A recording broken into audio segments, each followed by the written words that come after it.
अस्सलामुअलैकुम दोस्तों, मेरा नाम अदनान ख़ान है और आप देख रहे हैं स्टूडेंट्स अकेडमी यूट्यूब चैनल। इंशाल्लाह आज की इस वीडियो में आप लोगों को बताऊंगा कि आप किस तरह से अपने साउंड को नॉर्मलाइज कर सकते हैं बहुत आसानी के साथ।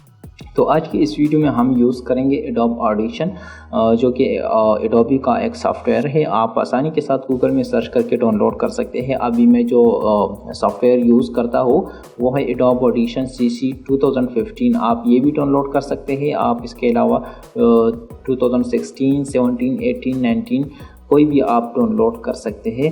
फिर भी अगर आप लोगों को ये सॉफ्टवेयर कहीं नहीं मिल रहा या आप डाउनलोड नहीं कर पाए तो कमेंट्स में आप पूछ सकते हैं। मैं आप लोगों को लिंक प्रोवाइड करूँगा, उस लिंक पर आप जस्ट 1 क्लिक से अपने सॉफ्टवेयर को डाउनलोड कर पाएंगे।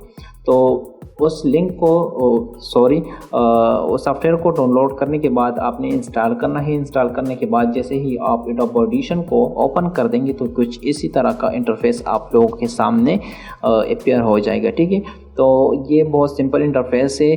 ठीक है, इसमें कोई पेचीदगी वाली बात नहीं है और ना हमने अभी सारा इंटरफेस इसका सीखना है। जस्ट हमने इस वीडियो के अंदर ये सीखना है कि हम किस तरह से अपने ऑडियो को नॉर्मलाइज कर सकते हैं। तो और ये सॉफ्टवेयर ओपन करने के बाद आपने जस्ट अपनी ऑडियो या वीडियो को यहाँ पर इसी तरह से कॉपी कर देनी है। ठीक है, कॉपी करने के बाद जो सबसे पहला काम है आपने ये करना है कि यहाँ से आपने अपने ऑडियो का वॉल्यूम बढ़ाना है। ठीक है, वॉल्यूम बढ़ाने के बाद जो दूसरा काम है आपने यहाँ से इसको जूम करना है। थोड़ा सा मैं जूम करता हूँ, आपने ज़्यादा जूम करना है। ठीक है, जूम करने के बाद आपने क्या करना है, यहाँ पर आप देख सकते हैं कि हमारा जो वॉल्यूम लेवल है यहाँ तक है। ठीक है, इस लाइन तक है। तो इस लाइन से जिस जगह पर वॉल्यूम ज़्यादा है वो हमने सेलेक्ट करना है इसी तरह से। ठीक है, और इसका वॉल्यूम हमने कम करना है। ठीक है, इसी तरह से।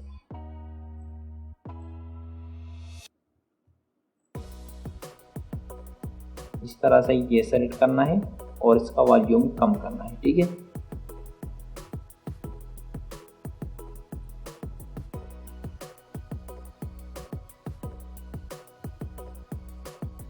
ठीक है, इसी तरह से मुकम्मल ऑडियो आपने इसी तरह से नॉर्मलाइज करना है मैनुअल तरीके से।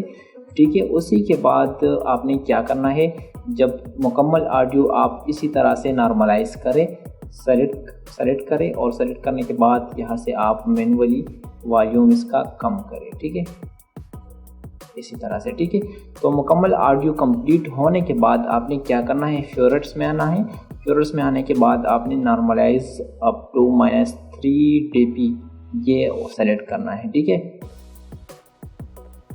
तो ये सेलेक्ट करने के बाद आपका ऑडियो जो है मुकम्मल तौर पर नॉर्मलाइज हो जाएगा। ठीक है, उसका साउंड ये आप देख सकते हैं। इस एरिया का हमने ऑडियो जो है वो नॉर्मलाइज कर दिया तो बिल्कुल इक्वल हो गया। ठीक है, यानी कि इस लाइन से कोई भी बाहर नहीं गया, किसी भी पार्ट का साउंड जो है इस लाइन से बाहर नहीं गया है। ठीक है, और यहाँ पर आप देख सकते हैं जहाँ पर हमने एडिटिंग नहीं की है तो ये बाहर गया हुआ है। ठीक है, इसका साउंड।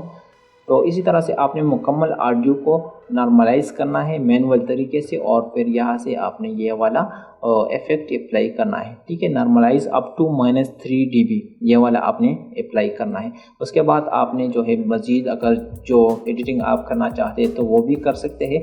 इंशाल्लाह नेक्स्ट वीडियो में एडोब ऑडिशन का के मज़ीद इफ़ेक्ट्स के बारे में बताऊंगा, तो वो वीडियोस भी आप देख सकते हैं। और इस वीडियो में जस्ट हमने नॉर्मलाइज के बारे में बताना था। तो उम्मीद करता हूँ कि ये वीडियो आप लोगों को पसंद आई होगी। अगर कोई मसला हो तो नीचे आप कमेंट्स में पूछ सकते हैं और हम इंशाल्लाह आप लोगों को बहुत जल्द रिप्लाई देंगे। अगर कोई मसला हो तो बिल्कुल आप ईमेल भी कर सकते हैं, फेसबुक पेज पर भी आप जाकर मुझे मैसेज कर सकते हैं। ठीक है, तो शुक्रिया, मिलते हैं नेक्स्ट वीडियो में, तब तक के लिए अल्लाह हाफ़िज़।